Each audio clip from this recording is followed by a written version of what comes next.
Welcome to the Fantasy Source Blitz podcast. My name is David A. Arnott, sitting here with Brad Pinkerton, and we're going to be talking about the AFC West today. In some ways, a pitiful division. In some ways, an interesting division where there are a lot of opportunities for mid-round and perhaps even late-round steals. Yeah, I don't want to say the AFC West is a boring division, but you probably shouldn't be operating heavy machinery while listening to this podcast. But like you said, there is potential for some excitement. Okay, well, I mean, as far as excitement, I mean, I would say looking at our experts mock draft in the Fantasy Source there, at the top end, it's pretty much dominated by Chargers. You've got Ryan Matthews, whom you are pretty well acquainted with. Yes, I kind of got strong-armed into taking Ryan Matthews in the first round of our Experts League, 11th overall, I believe it was. And, you know, I'm not comfortable with that, but hey, I swung for the fences into the first round. He comes into a great situation there with San Diego.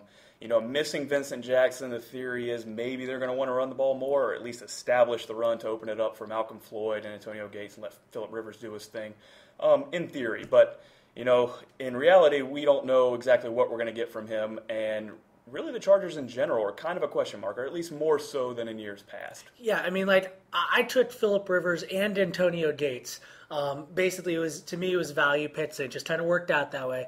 But if I'm going to rationalize it to myself, I'm telling myself, you know what? They've got a rookie running back. We really don't know what's going to happen with him. He could be Matt Forte. He could be, Ron Dane. We really don't know. So I'm just going to tell myself Rivers is throwing the ball 600 times, and that's great for me. On the low end, you know what? If he turns out to be Rivers of 2 years ago, I'm still happy with that. You know, I can try to recover from whatever calamity happens.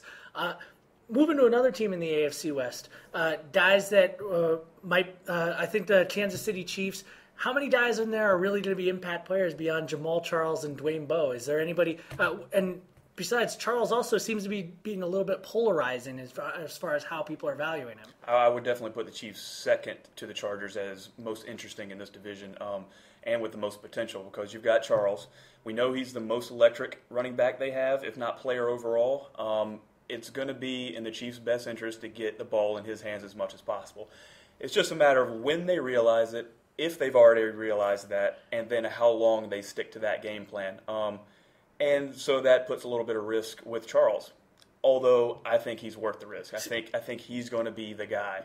And then you add in Charlie Weiss. I think that boosts Dwayne Bowe. He seems to have his head on his shoulders, you know, for the first time this preseason.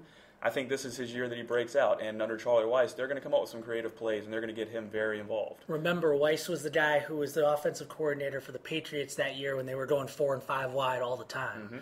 Mm-hmm. Moving on to the Denver Broncos, everyone knows that Tim Tebow's there. Everyone knows that Kyle Orton is there. But do you really want to use either of them in fantasy? I don't think Tebow's going to be doing what he did in college and getting 15 rushing touchdowns and just goal line plays over and over again.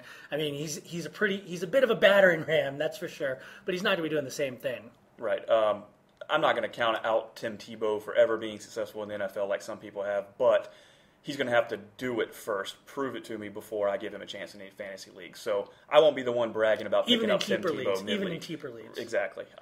But that said, the guys in Denver that I'm looking at, no Sean Moreno, he's the best playmaker they have, and he's got to stay healthy. I don't think Denver's going to be very good. I don't think the offense is going to be on the field very long. I don't think Moreno's going to get a whole lot of touches.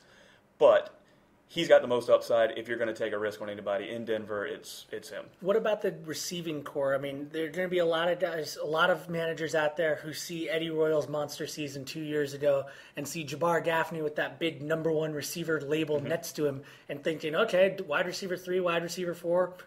Where do you stand on those guys? You know, Gaffney looked great at the end of last year when they were having issues with Marshall, and he was their number one guy there at the end of last year. He looked great. He looked great this preseason. I'd still label him as the number one and probably the best guy to take a late-round flyer on as far as Denver receivers. Eddie Royal, Josh McDaniels says he wants to get Eddie Royal more involved, so I immediately cancel Eddie Royal out of my draft plans because I don't listen to anything a Bill Belichick disciple says.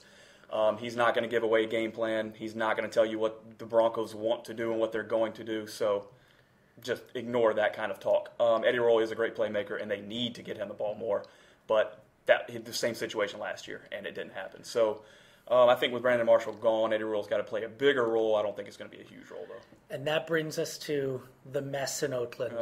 I mean, look, I'm actually one of the biggest Jason Campbell defenders out there. I mean, for years, I used to point out to him point out to anyone who would listen, he had 4 different offensive coordinators at Auburn, or at least 3, something like that. He got jerked around in Washington, and it would only be a matter of time until he went somewhere with a coach who would support him and an organization that would support him, and he'd be really good, and everyone would, and at least an average NFL quarterback, and everyone would actually recognize that.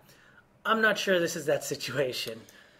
Yeah, Oakland to me is a team full of late round flyers and pickups based on matchups, and there is some potential there, but there's not a lot of potential there. So you're not drafting any of the guys thinking, okay, he's in my starting lineup. Michael Bush, Darren McFadden would be the top guys there.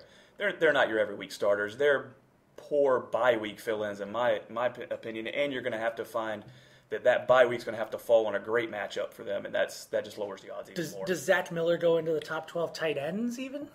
Okay, the potential's there, but we're still talking about the Raiders. The Raiders are going to have to be a lot better. They're going to be slightly better with Campbell, and Campbell and Cooley had some history in Washington, and people want to say that's going to transfer over. Different team, different offense.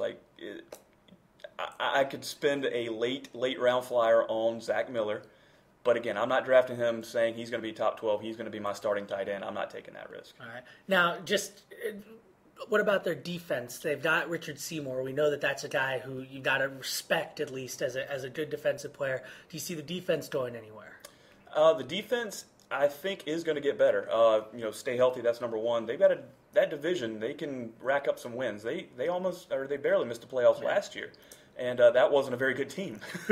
So you get a somewhat steady quarterback in Campbell who can stabilize the offense. I think they got a shot. And we're talking in real life terms. I think Oakland has a very good chance to challenge San Diego for that division, and that's just because of what San Diego's lost and some issues they're dealing with. Just so you know, this is being recorded. You just said Oakland would challenge. I'm not putting any money on this. Okay. I'll go on record as saying they will at least finish second in that division. Okay. And could potentially challenge San Diego. I'm not saying they're going to knock them off, but it won't be quite as a cakewalk as San Diego's had in the past. So you really hate Denver's lookout this year. I can't think of a proper term to use for the word I'm thinking of the show in Denver right now, but it's not pretty. All right. Well, thanks for joining us for the podcast.